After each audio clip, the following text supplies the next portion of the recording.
Quero começar chamando a atenção para o contexto do capitalismo na época de Marx e Engels. Falamos em nossas aulas de sociologia da educação que a teoria de educação de Marx, portanto, é o seu nome que está sempre associado à tríade clássica da sociologia da educação, que é composta por Durkheim, Marx e Weber.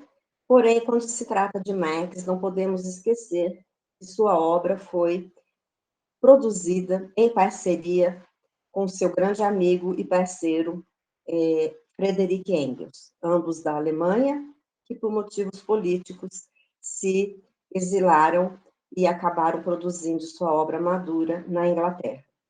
Então, o capitalismo, na época de Marx e Engels, era um capitalismo que vinha amadurecendo desde a Revolução Industrial, que levou à formação da classe fabril, da classe operária fabril, na Inglaterra e depois em outros países da Europa, e, ao mesmo tempo, um capitalismo que já tinha na sua condução política a burguesia no poder de Estado. Então, é típico do capitalismo do século XIX essa situação de antagonismo entre as duas classes sociais principais daquela sociedade. A burguesia, que já era uma classe cuja ascensão ao poder de Estado já tinha ocorrido na Inglaterra e também na França, como em outros países, e, de outro lado, o operariado fabril, portanto, o proletariado, a classe trabalhadora, que vai se concentrar nas indústrias, nas cidades, e, portanto,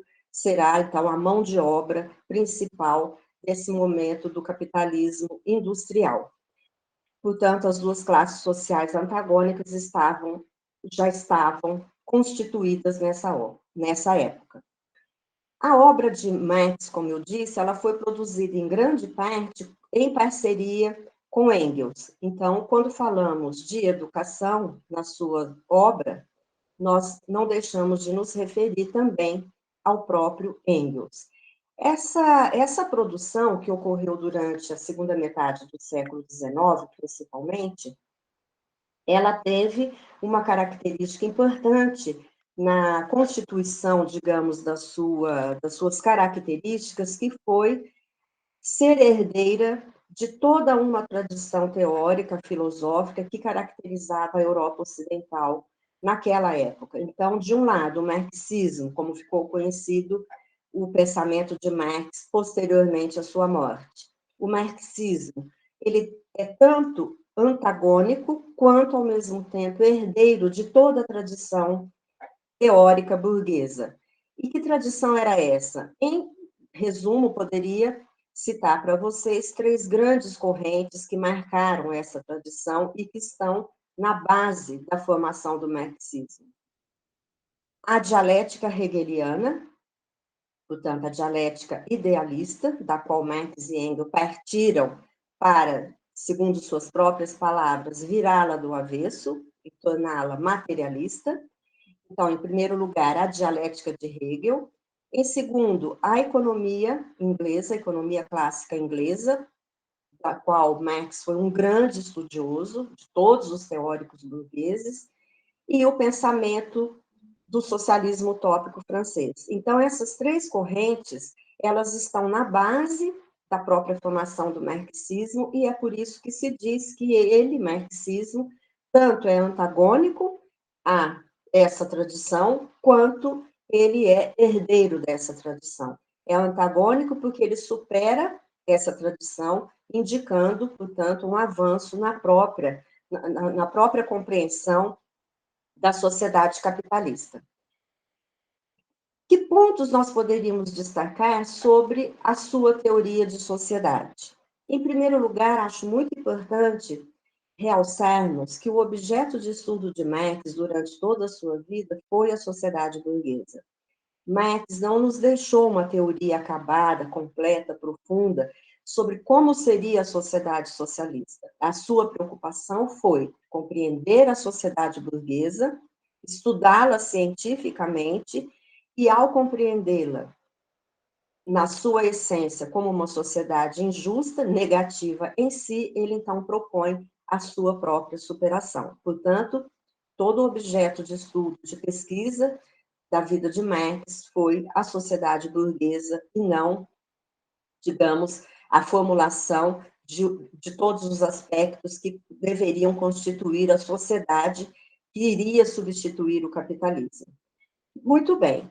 Compreendendo o capitalismo como negativo em si, Marx e Engels compreendem, ao mesmo tempo, que a luta de classes, que caracterizava o capitalismo naquele momento entre burguesia e proletariado, essa luta de classes levaria a humanidade ao socialismo. Em síntese, a luta de classes como categoria é um motor, né, da compreensão de Marx e Engels sobre o funcionamento da sociedade, e a luta de classes levará a humanidade ao socialismo. Portanto, aqui há uma previsão, digamos, sobre o futuro da história. E, ao mesmo tempo, como compreender a sociedade humana? Compreenderam a sociedade humana, Marx e Engels, como algo construído pela própria humanidade. Portanto, não decorrente da formulação ou do desejo ou do destino de deuses, de divindades e de algo totalmente superior à própria humanidade. Portanto, na sua concepção, ela é produto dos próprios homens, dos próprios seres humanos, e nenhuma entidade sobrenatural, seja religiosa ou não, a construiu. Essa sociedade está sempre em movimento, ela não é aquilo que foi ontem e não será a mesma de amanhã. Portanto, esse princípio de que a sociedade futura não precisa ser igual à de hoje foi um grande elemento inspirador de movimentos sociais e de revoluções, porque ela projeta uma ideia de uma sociedade futura, ou seja, a sociedade de amanhã não será igual à de hoje, portanto, é possível transformá-la e torná-la mais justa. A teoria de história em Marx e Engels também é uma outra característica muito importante para a nossa compreensão de sociedade e de educação. Segundo Marx e Engels, o homem faz a sua própria história, portanto, nós, seres humanos, a fazemos, não é uma divindade que a faz, que a constrói. Porém, nós não a fazemos da maneira exata como desejamos e queremos, da maneira exata como nós a projetamos. Nós fazemos a nossa própria história, porém, sob determinadas condições. E o que Marx entendeu com compreendeu por essa formulação, sob determinadas condições. Compreendeu que nós fazemos a história, mas sempre premidos e sempre de acordo com as circunstâncias que nos cercam naquele momento histórico. Portanto, circunstâncias objetivas que já estão dadas e que são muito mais fortes do que os meus desejos. Então, essa frase deve ser compreendida de forma dialética. Nós devemos e podemos projetar o nosso futuro, o futuro da sociedade, mas se nós vamos alcançar totalmente essa projeção, isso dependerá de circunstâncias objetivas que são mais poderosas do que nossos desejos. Marx, ele produziu, portanto, um conhecimento científico sobre a sociedade capitalista, que foi o seu grande objeto de estudo, né, como estudioso, como pesquisador, e, ao mesmo tempo, nos deixou uma teoria sobre a Revolução Socialista. Portanto, essa teoria, ela foi formulada em linhas gerais, mas não encontraremos em Marx e Engels uma formulação minuciosa de como seria essa sociedade que substituiria o capitalismo. Acho muito importante, neste momento, destacar também para vocês que Marx e Engels não escreveram uma obra específica sobre educação. Eles não foram teóricos da educação. E por que isso? Porque o seu objetivo, o seu propósito era compreender a sociedade capitalista, compreender como ela produz o capital, como ela concentra o capital, como ela produz as desigualdades, como ela distribui esse capital, portanto, a própria riqueza produzida, né, pelos seres humanos e como ela está concentrada em poucas mãos. Então, essa foi a grande questão que levou Marx a dedicar a sua vida toda de pesquisador para compreender cientificamente a sociedade capitalista. Portanto, a sua proposição de superação dessa sociedade, ela traz em si também uma formulação de como deveria ser a educação na sociedade que viria substituir o capitalismo. Portanto, a educação não é o móvel central, não é o objeto central da teorização e da preocupação de Marx, mas sim a sociedade capitalista e a necessidade de superá-la. E nesse esforço de superação, portanto, coube a formulação de uma educação compatível com a própria sociedade socialista almejada e pensada pelos dois autores. Vamos agora aprofundar um aspecto que eu estou aqui chamando de ponto-chave da concepção de educação em Marx e Engels. Basicamente, dois princípios guiam a antropologia e também a pedagogia no marxismo. A primeira delas nós poderíamos indicar como o papel central e dialético do trabalho. Então, a relação entre trabalho produtivo e educação passou a ser digamos, uma preocupação central dessa formulação. Essa relação entre trabalho produtivo e educação, ela estava ausente nas teorias anteriores e ela vai produzir uma grande mudança de perspectiva teórica.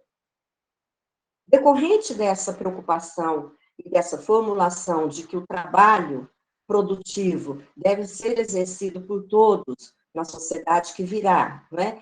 E, portanto, está relacionado sempre com educação, os autores vão formular também, quando digo os autores, Marx e Engels, vão formular a ideia de homem omnilateral, que seria o quê?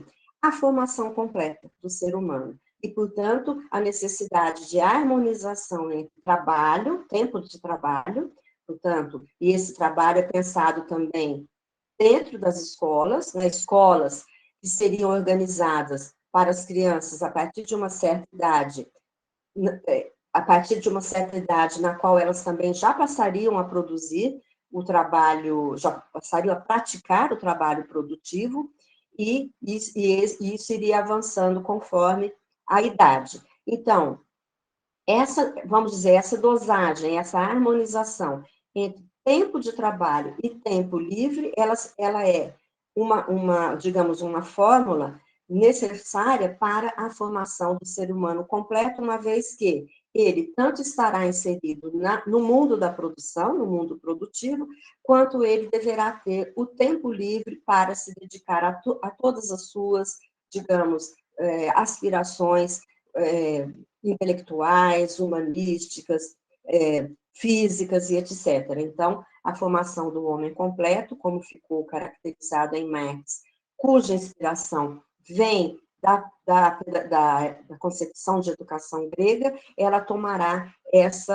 digamos, essa forma. Portanto, diferente da aplicação e da formulação dos gregos, né, na sociedade lá anterior a Cristo, Marx prevê, portanto, o trabalho produtivo e o tempo livre sendo exercido ou devendo ser exercido por todos os membros da sociedade. Então, é por isso que a inspiração vem dos gregos, mas a aplicação seria de maneira totalmente diferente daquela que os gregos previram.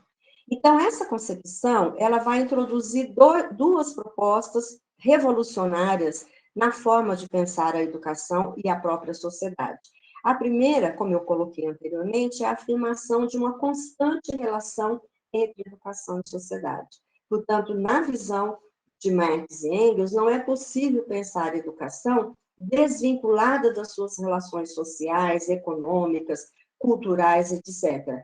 Essa relação e essa tensão entre educação e sociedade, ela passa a ser uma característica da concepção marxista.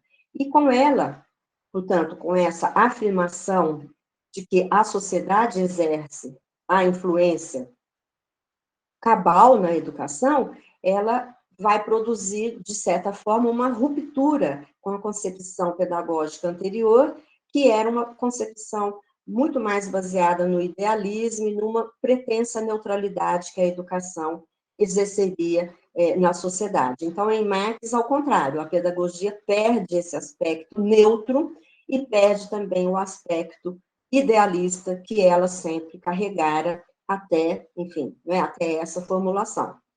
E a referência ao trabalho produtivo, que, portanto, é o elemento central dessa reflexão, que contrasta com toda a tradição educativa, intelectualista e espiritualista, na medida em que o mais importante aqui é pensar a sociedade concreta, com as suas características, e, portanto, como é que a educação ocorre nessa sociedade historicamente dada, historicamente contextualizada, que são aquelas circunstâncias que nós colocamos anteriormente, que, de certa maneira, são circunstâncias que moldam, né, e que, enfim, impõem elementos aos próprios desejos e futuros e projetos futuros pensados pelo próprio homem, pela própria humanidade. Então, essas circunstâncias são muito importantes na formulação de educação, e Marx chega a dizer que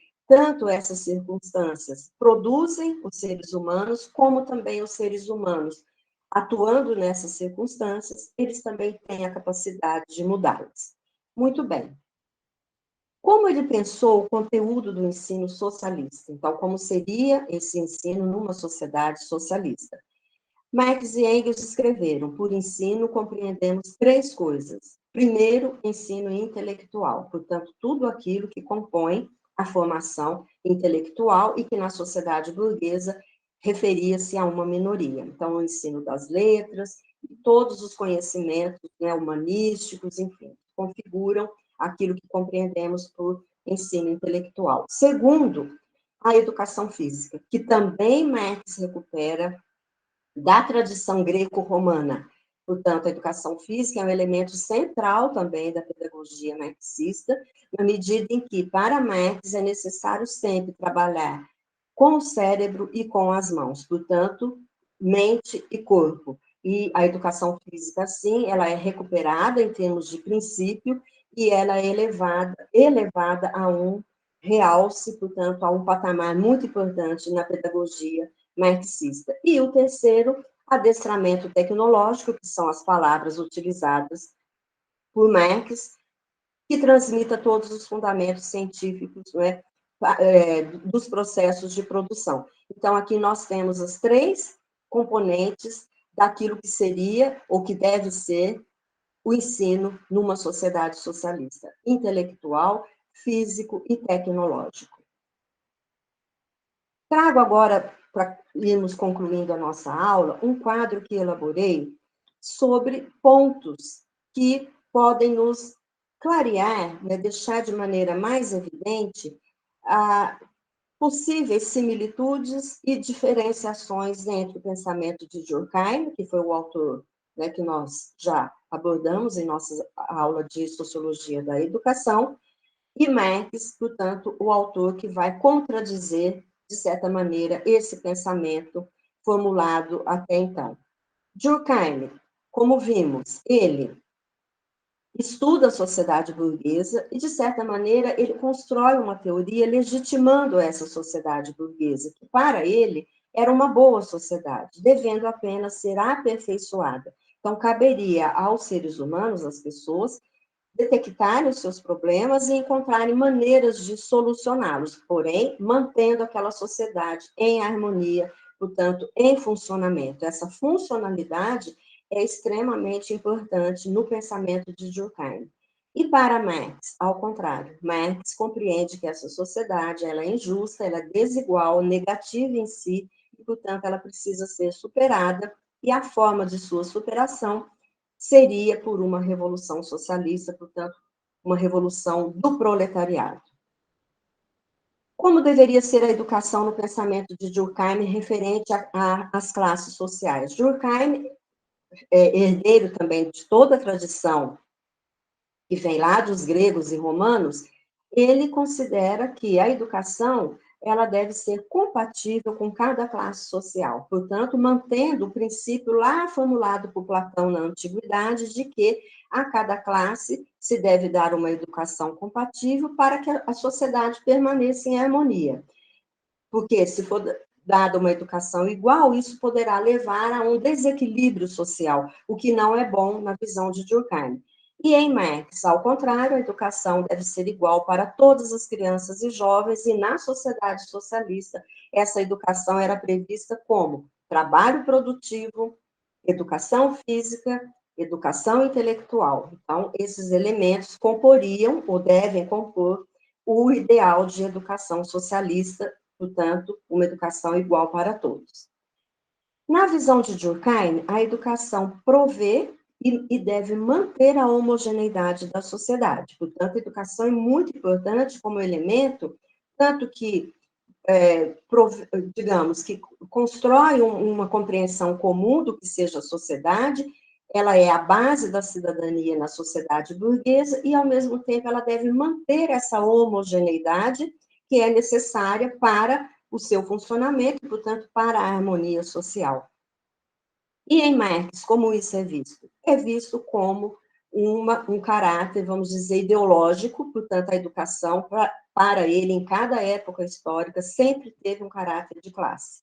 Portanto, ela é um elemento que mantém a sociedade capitalista, burguesa, mas ela tem o seu elemento de classe, e que esse elemento, e, portanto, essa visão de que a educação, ela funciona como, vamos dizer, como um instrumento de legitimação dessa sociedade, ela mantém aquela sociedade em funcionamento, mas ela deve, numa sociedade socialista, perder essa característica na medida em que ela será uma educação igual para todos. Então, em síntese, a educação em Marx sempre ela teve caráter de classe. Ela não tem aquela pretensa neutralidade que em alguns autores anteriores ela tem.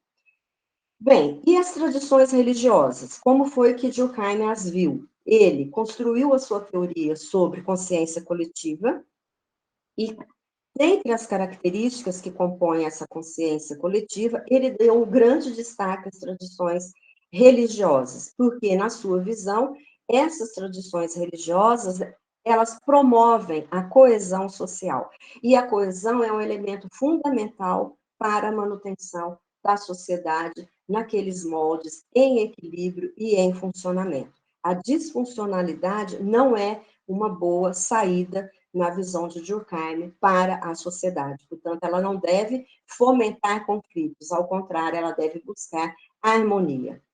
E em Marx, como a religião é vista? Marx e Engels fazem uma crítica demolidora sobre a religião, reconhecendo o seu papel, não é, de, vamos dizer, de representação social da própria sociedade. Então, a sociedade cria suas representações, e dentre elas a religião, mas Marx prevê como necessário uma emancipação simultânea do ser humano frente à igreja, portanto, frente a qualquer religião, e frente ao Estado. Então, essa emancipação frente à religião é algo que, digamos, caracteriza sobremaneira a teoria de Marx sobre a sociedade, uma vez que ele prevê uma sociedade futura, que seria o socialismo em transição para o comunismo, sem a existência de religiões. Então, esse é um elemento muito importante para compreendermos a sociedade e, portanto, a educação na sociedade, né, historicamente dada. E, finalmente, eu coloco aqui um elemento que foi comum, é comum das duas teorias, tanto na teoria de Durkheim, como legitimadora, né, da sociedade de sua época, que é a sociedade capitalista do final do século XIX, começo do século XX, quanto também para Marx. Ambos professam, né, defendem uma educação totalmente laica, e isso é um aspecto muito característico do iluminismo, que eles herdaram. Então, a educação não deve ser, vamos dizer, se ela não deve estar atada a uma determinada religião, mas a educação das crianças e dos jovens deve ser totalmente laica, portanto, desvinculada de qualquer religião, e mantida pelo Estado. Então, é um elemento comum nos dois pensamentos, entre Durkheim e entre Marx. Agora eu caminho para as nossas conclusões, deixando como sugestão algumas questões provocadoras, digamos assim, né? Provocadoras para a nossa reflexão. E sobre elas vou falar um pouquinho. Então, em primeiro lugar, vivemos hoje um capitalismo muito diferente daquele que Marx e Engels viveram, e também daquele que Durkheim viveu. Nesse contexto de um capitalismo do século XXI complexo, globalizado, enfim, que validade tem a teoria de Marx para explicar esse capitalismo, já que ele foi o grande teórico sobre o capitalismo? Que elementos são válidos para compreendermos o capitalismo de hoje?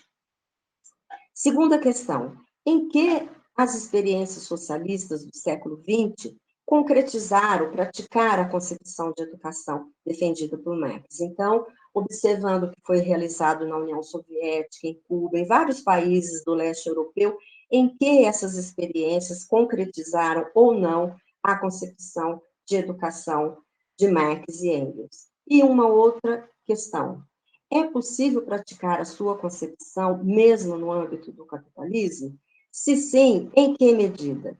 Então, essas questões, elas são importantes para nós relacionarmos a teoria que apresentamos com as possibilidades de uma praxis, já que praxis é uma questão fundamental no pensamento de Marx e Engels, portanto, na sua filosofia. Deixo aqui a bibliografia para futuros estudos e, portanto, voltamos agora a dar uma ênfase às questões que deixo para seus estudos posteriores. Em síntese, em que a teoria marxista é potente para explicar o capitalismo de hoje, que é um capitalismo muito diferente do capitalismo que Marx e Engels viveram e conheceram, e sobre o qual eles formularam, não é, a sua teoria.